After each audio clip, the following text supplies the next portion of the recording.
important point. I think the president is a coward. I'm not going to have this conversation with you because you obviously have an agenda. You're not interested in having an answer. I'm getting very angry about the silliness of these questions. Don't ask me what we haven't done. We have done it. Why don't you go ask him if he has any regrets? Do I concede now?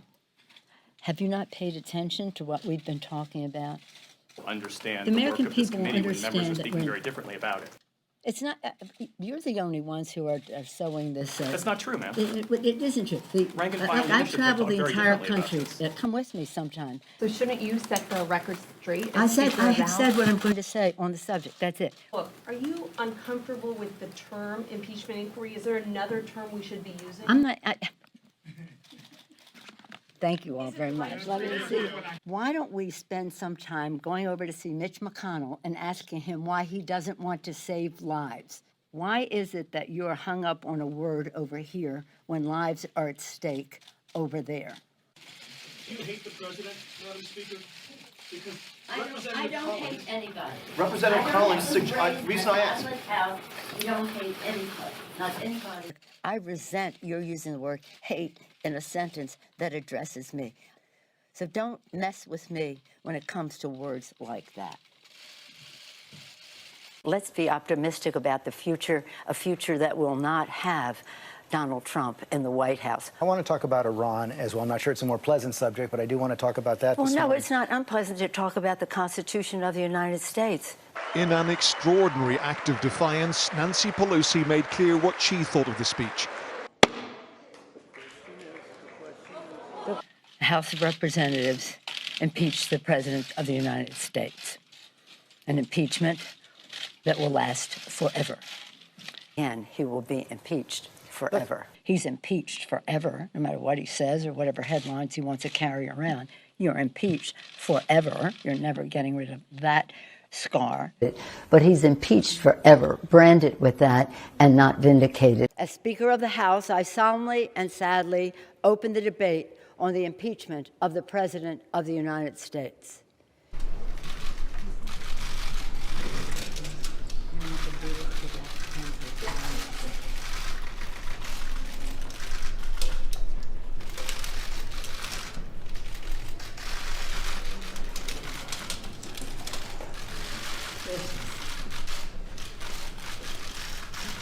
So sad, so tragic for our country.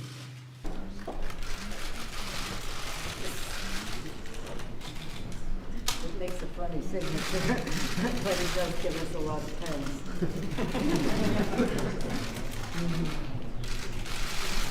Sadly, but with confidence and humility, with allegiance to our founders and a heart full of love for America, today, I am asking our chairman to proceed with articles of impeachment.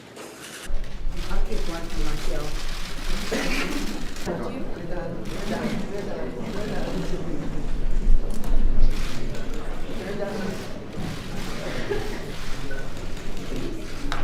She signed the impeachment papers.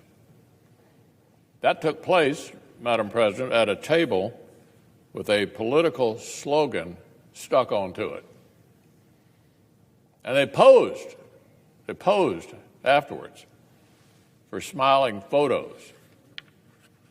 And the Speaker distributed souvenir pins.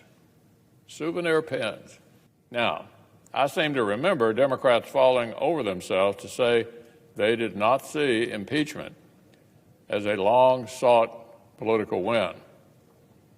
House Democrats said over and over that they recognized the gravity and the seriousness of this action. And of course, they had only come to it reluctantly.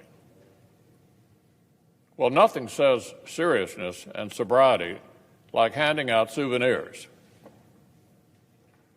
as though this were a happy bill signing instead of the gravest process in our Constitution.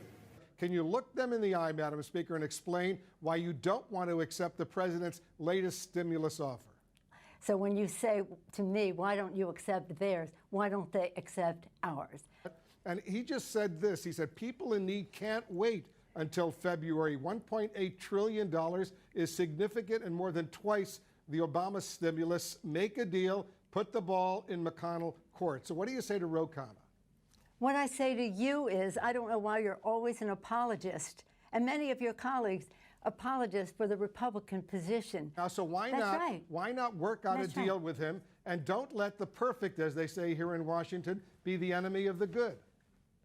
Well, I will not let the wrong be the enemy of the right. What's wrong with $1.8 trillion? Well, you know what? Do you have any idea what the difference is between the spending that they have in their bill and that we have in our bill? Do you have any idea of how That's precisely why, Madam Speaker, short they're concerned? That's why it's so important. It's not everything you want, but you know what? There's a lot there. Honest to God, you really, I can't get over it, because Andrew Yang, he's lovely. Ro Khanna, he's lovely. They are not negotiating this situation. They have no idea of the particulars. They have no idea of what the language is here. I didn't come over here to have, so you're the apologist for the Obama, excuse me, God forbid. Madam Speaker, I'm not an apologist. I'm asking you, when was the last time, Madam Speaker, when was the last time you spoke with the President about this? I don't speak to the President. Speak with his representative. What makes me amused, if it weren't so sad, is how you all think that you know more about the suffering of the American people than those of us who are elected by them. And I ask these questions only, as you know, so many millions of Americans are suffering right now. Well, you quote two people who know nothing about the agreement. There is no agreement, but what the suggestions are, as if there's some authority on the subject. Please, give equal weight to to all of the chairmen on the committee. With all due respect, and you know we've known each other a long time, you really don't know what you're talking about. So do a service to the issue and have some level of respect for the people who have worked on these issues. Respect so for you. do the math. Madam Speaker, I have only the greatest respect for you. People need that money ASAP because they're suffering right now. And I'm not saying it's perfect, but I'm saying... And you don't care how it's spent. I care, of course, how it's spent. But what I don't understand is why not talk to the President? This, Mr. Mnuchin, I think he has integrity representing his position. May I finish, please?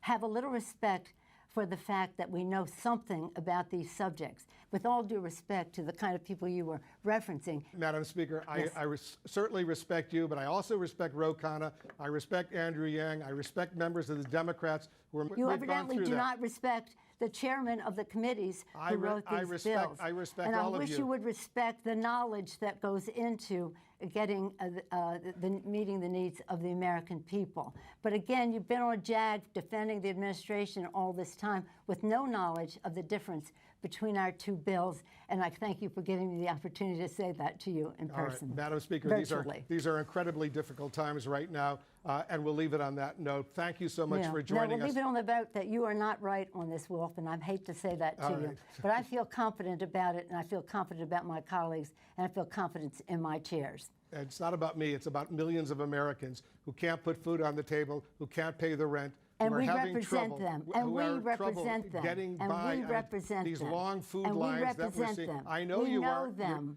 I'm just saying. We represent them, and we know them. As we say. We know them. We represent them. Don't let the perfect be the enemy of the good, as they say here in Washington. It is nowhere near perfect. Madam Speaker. Always the case, but we're not even close to the good. All right, let's see what happens, because every day is critically, critically important. Thanks so much for joining us. Thank you for your sensitivity to our constituents' needs. I am sensitive to them because I see them on the street begging for food, begging for money. Madam Speaker, thank you so much. Have you fed them? We feed them. We feed them. We'll continue this conversation down the road for sure. We'll take a quick break. We'll be right back.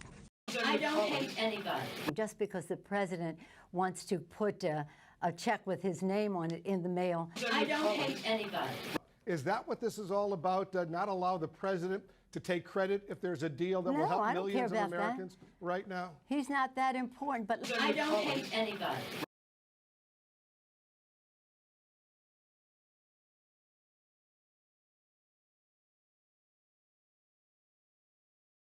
Because he is trying to corrupt, once again, the election.